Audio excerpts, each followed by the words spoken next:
Hello दोस्तों, स्वागत है आपका हमारे यूट्यूब चैनल में।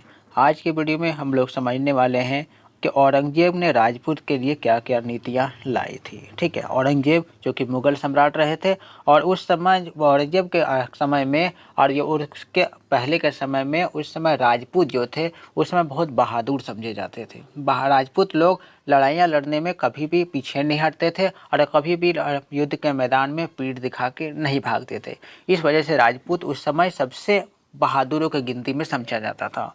और औरंगजेब, लेकिन राजपूत का औरंगजेब के साथ उतना चलता नहीं है, मेल जोल नहीं हो पाता और यही वजह रहता है कि औरंगजेब का राजपूतों के साथ लड़ाइयाँ होती है। ठीक है, चलिए पूरे कहानी को इस वीडियो में समझते हैं।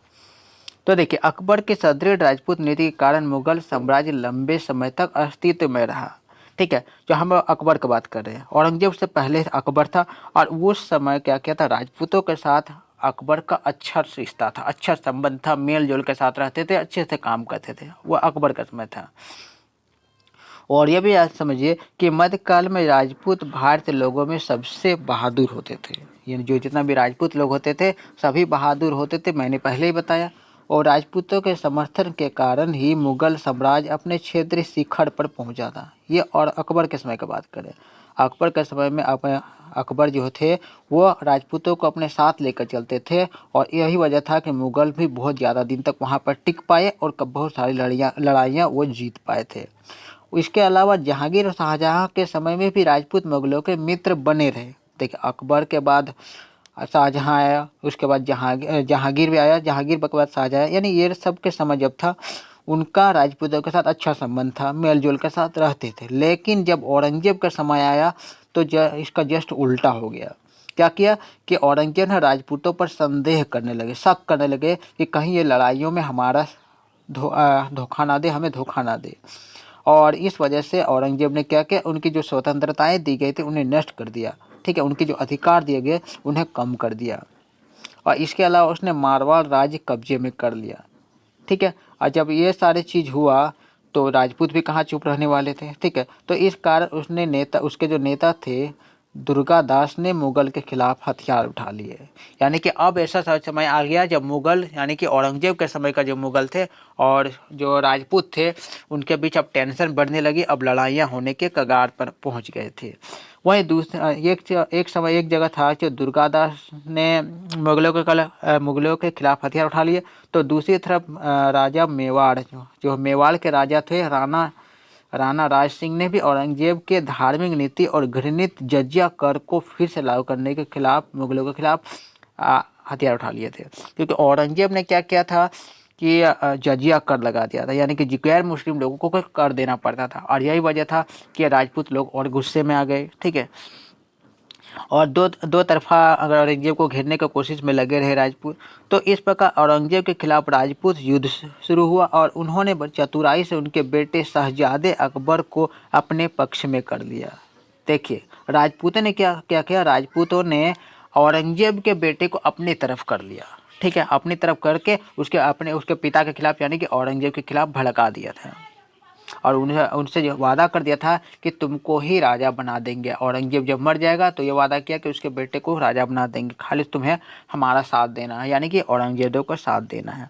इस हालत में औरंगजेब ने तुरंत कूटनीति का सहारा लिया और राजपूतों और अपने बेटे को बेवकूफ़ बना लिया और इस तरह बेवकूफ़ बनाकर उसे हराया। मगर उसका जो बेटा था राजकुमार भागकर मराठाओं के दरबार में पहुंच गया। औरंगजेब के बेटा भागकर मराठा के दरबार में पहुंच गया। ठीक है, उसके बाद देखिए औरंगजेब का दक्कन नीति क्या था।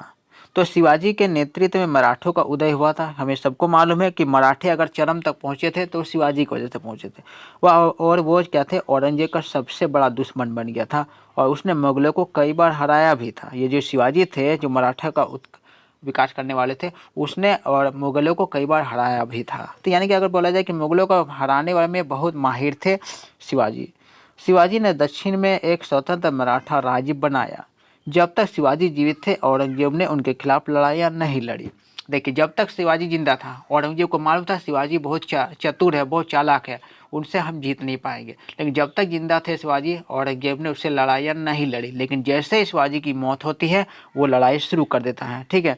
लेकिन जब 1680 में शिवाजी की मृत्यु हो गई तो बादशाह ने निश्चितता की महसूस की और दक्कन में औरंगजेब सबसे पहले विद्रोही बेटे राजकुमार अकबर को पकड़ना चाहता था, क्योंकि उसका जो बेटा था वो विद्रोही के साथ मिल चुका था और मिलकर उसके ही खिलाफ षड्यंत्र रच रहा था। इसलिए औरंगजेब चाह रहा था किसी तरह मुझे अपने बेटे को पकड़ना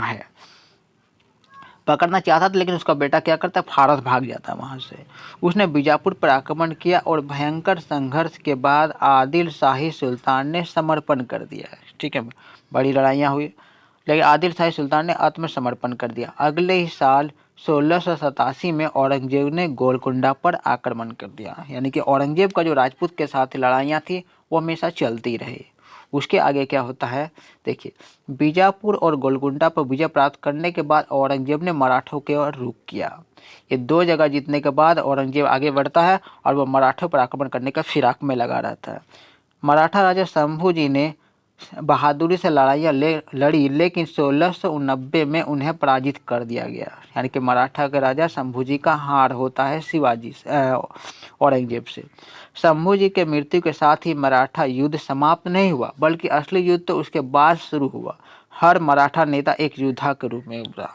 अब हर मराठा नेता एक योद्धा बन गया। वो सोच रहा था किसी भी तरह से औरंगजेब को हराना है, मुगलों को हराना है, ठीक है। वे क्या करते थे, वे दिन रात पहाड़ों में छिपकर मुगलों से लड़ते हुए गुरिल्ला युद्ध का सहारा लेते रहे। देखिए ये गुरिल्ला युद्ध काफ़ी प्रसिद्ध रहा। जो छुप कर लड़ाइयाँ लड़ना ये गुरिल्ला युद्ध कहलाता है। छुपते छिपाते हुए लोगों से बचते हुए लड़ाई लड़ना गुरिल्ला युद्ध कहलाता है। और ये मराठा लड़ते थे, मराठे लोगों के ये खासियत थी, ठीक है। तो यानी कि अब जो मराठे लोग थे, अब जो शिवाजी से गुरिल्ला युद्ध लड़ने लगे, मराठों ने उनके सैनिकों को बेहिसाब नुकसान पहुंचाया। यानी कि ठीक है, बहुत सारा सैनिक उसके मर गए औरंगजेब के। उन्होंने हर दिशा से मुगलों पर हमला किया। औरंगजेब उन्हें दबाए बिना दिल्ली वापस नहीं लौट सकता था, ठीक है। फिर क्या हुआ, 1690 से लेकर 1707 तक यह 17 साल तक का लंबा सैन्य अभियान था। यानी कि 17 साल तक राजपूतों यानी मराठों और औरंगजेब के बीच लड़ाइयाँ होती रही 17 साल तक। उनके बाद मराठों ने जीत हासिल की।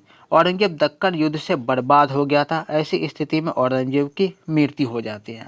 और इस तरह से मराठों ने क्या किया, मराठों ने औरंगजेब को हरा दिया। औरंगजेब का बहुत ज़्यादा नुकसान होता है, बहुत सैनिक मर जाते हैं और इस वजह से औरंगजेब का बाद में मृत्यु भी हो जाती है, ठीक है। तो ये रहा आपका औरंगजेब का राजपूत का नीति। उम्मीद है आप लोग को ये वीडियो पसंद आया होगा।